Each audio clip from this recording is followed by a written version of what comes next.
কেমন আছো সবাই? আশা করছি তোমরা অনেক ভালো আছো। আর আমিও ভালো আছি এখন। তো চলো আজকে আমার সাথে তোমাদেরকে একটা বিয়েবাড়ি ঘুরিয়ে নিয়ে আসি। তো মেকআপ আর্টিস্ট হলে যা হয়, মেকআপ আর্টিস্ট হলে কোনো বিয়েবাড়িতে আনন্দ করা যায় না। তাই আমি এই ১ম আমার কাজ ছাড়া একটা বিয়েবাড়ি পেয়েছি। তাই আমি একটু চলে এসেছি বিয়েবাড়িতে, সেখানে সাজগোজ করে। যদিও এই গরমের মধ্যে আর চুল দেখেই বুঝতে পারছো একটা খোঁপা বেঁধে চলে গেছি বিয়েবাড়িতে। জাস্ট এই ড্রেসটা পরেছি, এই ড্রেসটা অসাম একটা ড্রেস, আমার খুব পছন্দের। তো যাই হোক, এটা মা জোর করাতে আমি এই ড্রেসটা পরি। আর এই ডেকোরেশনটা দেখো, জাস্ট ওয়াও, আমার মন ছুঁয়ে গেছিলো। এই গেটের ডেকোরেশনটা, পুরো বিয়েবাড়ির প্যান্ডেলের ডেকোরেশনটা এত সুন্দর ছিল, তোমাদের সাথে আমি পুরোটা শেয়ার করছি। তো এই ভেতরটা দেখো, পুরো লাইনটাতে এত সুন্দরভাবে প্যান্ডেলের কাজটা করেছিল, আমার ভীষণ ভালো লেগেছিলো এই প্যান্ডেলের কাজটা। আর ভেতরটা দেখাবো, ভেতরটা তো আরও সুন্দর লাগবে তোমাদের। বিশেষ করে এইখানটা দেখো তোমরা, এই ডিজাইনটা পুরো নতুনত্ব লেগেছে আমার। কোনো বিয়েবাড়িতে এখন আমি এই ডিজাইনটা দেখিনি। আমি হয়তো দেখিনি, তোমরা হয়তো দেখেছো। বাট আমার এই পুরো ওভারঅল প্যান্ডেলটা পুরো একদম 10-এ 10, আমার এত ভালো লেগেছিল। আর চলো আজকে আমাদের ব্রাইডের সাথে আলাপ করিয়ে দিই। প্যান্ডেল দেখাতে দেখাতে তোমার ব্রাইডকেই দেখানো হয়নি। তো যাই হোক, এটা ছিল আজকে আমাদের ব্রাইড। আর এটা আমার মা এখন ওকে গিফট দিয়ে নিচ্ছে। তো গিফট দেওয়া হয়ে গেলে তো চলো, এবার আমরা পুরো প্যান্ডেলটাও তোমাদের ঘুরিয়ে দেখেছি, এবার খাওয়ার দিকে যাব। আর এই বাচ্চা মেয়েটা কি সুন্দর ওকে ফুল দিচ্ছিল, খুব ভালো লাগছিল। আর এটা আজকে ব্রাইডের বর, মানে গ্রুম আমাদের।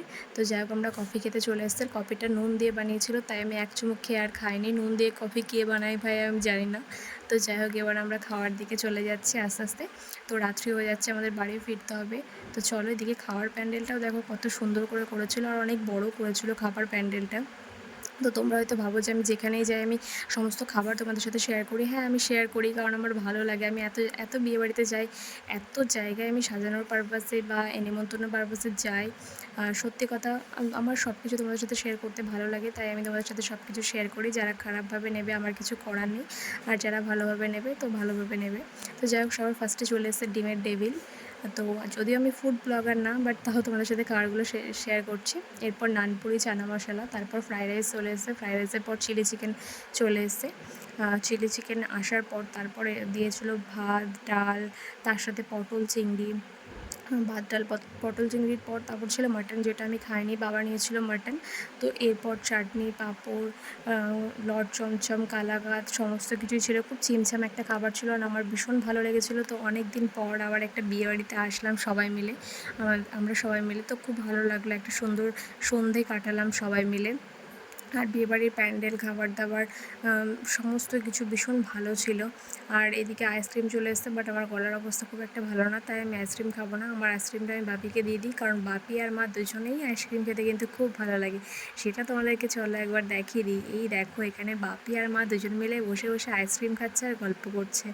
তো যাই হোক, এইগুলোই সবসময় ক্যামেরাবন্দি হয়ে থেকে যায় সারা জীবন। এগুলো ছোটো ছোটো ভালো মুহূর্ত আমাদের ফ্যামিলির, আমাদের চারজনার। তো যাই হোক, এরপর আমরা চলে যাচ্ছি বাড়ি। তো বাড়ি যাওয়ার আগে দেখছি এখানে লাইভ ডিজে বসেছে, সেখানে সবাই খুব নাচানাচি করছিল। আর সত্যি কথা, ডিজে চললে সবারই একটুখানি নাচতে ইচ্ছা করে। তো যাই হোক, তো এরা এদিকে নাচানাচি করুক, আমরা বাড়িতে চলে যাই। তো যদিও এটাকে লাইভ ডিজে কাউন্টারই বলে যত সম্ভব, তোমরা যে জানো একটু কমেন্টে জানিও। তো যাই হোক, এবার চলো বাড়ি যাওয়ার পালা। আর ভীষণ ভালো লাগলো আজকের বিয়েবাড়িটা, আজকের সন্ধ্যেটা। তো তোমরা ভালো থেকো, সুস্থ থেকো। তো অন্য একটা ব্লগে দেখা হবে। চলো, টাটা।